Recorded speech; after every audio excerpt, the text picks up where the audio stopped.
Intrepid Studios' February 2022 monthly development update stream has concluded, and we have a lot to talk about. I'll leave chapter markers below, so make sure to check those out before you leave the video. Let's jump right into it. Do note that much of the gameplay in this video is from the Alpha 1. Unfortunately, we did not get a new gameplay video for this particular update. Starting out with a studio update, as always, we are told that things are going well. Much progress is being made towards the Alpha 2. Steven also mentioned that we may actually see an update on the combat front over the next 1 or 2 development updates, and that they're really looking forward to getting our feedback on that. Combat is something that this game does have to get right to succeed, so personally, I look very much forward to seeing that, especially as someone who got to participate in the Alpha 1, and I could see that there was a need for improvement. Unfortunately, a preview of the character creator was not ready to be shown off in this particular stream, but that should be sometime in the somewhat near future, just like the changes to combat. In terms of hirees, more team members have been added to the Intrepid team. They are still growing and have plans to continue that growth, which is good news for the future of this game. We got to meet Intrepid's executive producer, Brian Langford, who has been working at Intrepid for 3 years as of, I believe, today. And a little background on Brian: he has spent his entire life playing games, whether tabletop or video games, a big fan of StarCraft and Diablo, and he first worked as a web designer and then eventually got into Blizzard, and at the time that was a dream job, and he worked there for around 11 years. He then moved on and worked on games such as Blade and Soul and a few other titles, but he has now, in his own words, found his home at Intrepid Studios.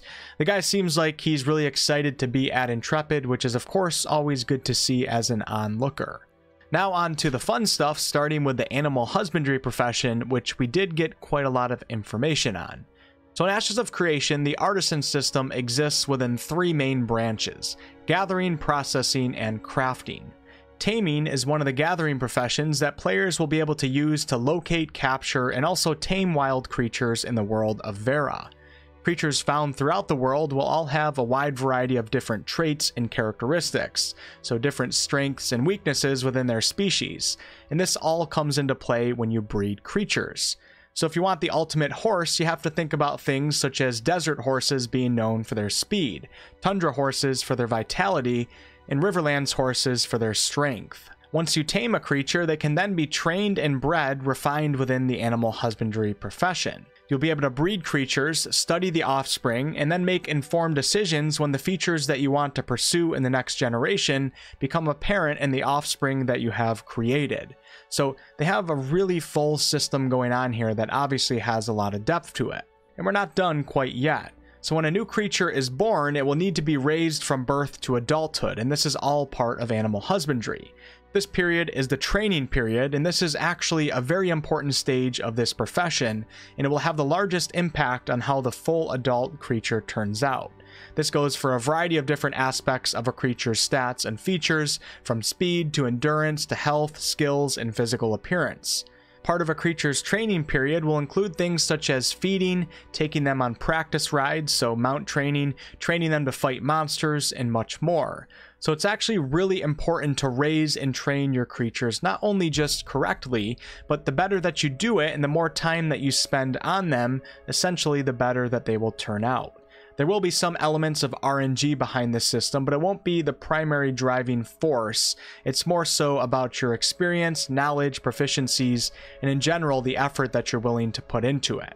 The coolest thing about this is that we were told that we will be able to play around with the animal husbandry system a bit when the Alpha 2 comes along, but we still don't have a date for that. And to wrap up this section, aquatic animals will also be included in animal husbandry. Moving on to the new art, we got to see some really cool environmental art that depicts one of the main areas that we'll be seeing in the Alpha 2, and this is the Riverlands. And as you can see, it's a biome that consists of lakes, rivers, estuaries, hills, small woodland areas, and even a bit of rocky terrain. If we take a look at the map of Vera, we can see that the Riverlands biome is located right here. And during this segment, Steven actually mentioned that this is just one of 8 primary biomes that are scheduled to be in the Alpha 2. So the Alpha 2 is really sounding like it's going to be a huge upgrade from what we experienced in the Alpha 1. Another interesting thing about the Riverlands is that we were told that this biome offers great land to farm on with the animal husbandry profession, and this is likely due to the vast amount of important resources available in this biome. Next up, we have the world premiere of the Py'rai elf model. I actually thought that it was Py'rai, but Steven kept saying Py'rai, so I'm going to go with that for this video. Do note that this is still in its experimentation phase, like many other things shown in this video. The Py'rai are a subrace of the Py'rai elves, and they are, as you can tell, an elven race that is extremely in tune with nature in the forest. And one of the dominant features of this type of elf is obviously the antlers that you can see on its head. We were told that as of now, if you want to play this race, you will have to have antlers, but they will be highly customizable from their size to shape to color and much, much more. Personally, I think that this is a really cool and acceptable innovation of the traditional elven race, and I still look at this character and can see that it could be an elf, so it's not really too crazy out there of an idea. I think it looks pretty good. We also got to see a bit of concept art experimentation in regards to some of the Py'rai architecture, and obviously it gives off that one with nature feel to it. And what you're seeing right now is some concept art for the Renkai orcs, which are orcs that are more accustomed to the swamplands and marshes. If you missed my video on the January development update, be sure to go check that out, as Intrepid showed us updated models for the Dunir dwarves and the Vec orcs, both of which were really impressive. I'll put a link below in the video description. And lastly, for the new art, we got to see the Majesty costume, which is pretty shiny and amazing attention to detail as always. The Mascarian Marshal's costume, or something like that. And of course, Intrepid didn't leave out a mount skin, or I think it's a skin. It could just be an actual species itself. And this is the bearded Biome. Alright, on to the final part of this video, and of course that's going to be the answers to the Q&A. Thank you guys, for those of you guys that made it this far in the video. I appreciate you. Some of the AI will be designed to make use of the environment that they're in during combat. There will be elements of utility and class design that will be beneficial for naval gameplay. There's probably not going to be naval specific class abilities though, more so just certain synergies where some class abilities work well in water environments. Mounted fall damage is going to be a thing in this game, and when you fall a long distance, the damage will first be soaked up by your mount's hit points. If the mount dies, Intrepid still has to determine whether or not if the leftover damage will then go into your character's hit points, or perhaps maybe the mount will just take all the damage and die. The predominance of Ashes of Creation's creation is curated or by design, but Intrepid is using some procedural generation. I think this is probably really normal for most MMOs, but they're really trying to make sure that everything that we experience in the game doesn't ever look like it's procedurally generated. And the majority of the content, like I said before, is curated or by design.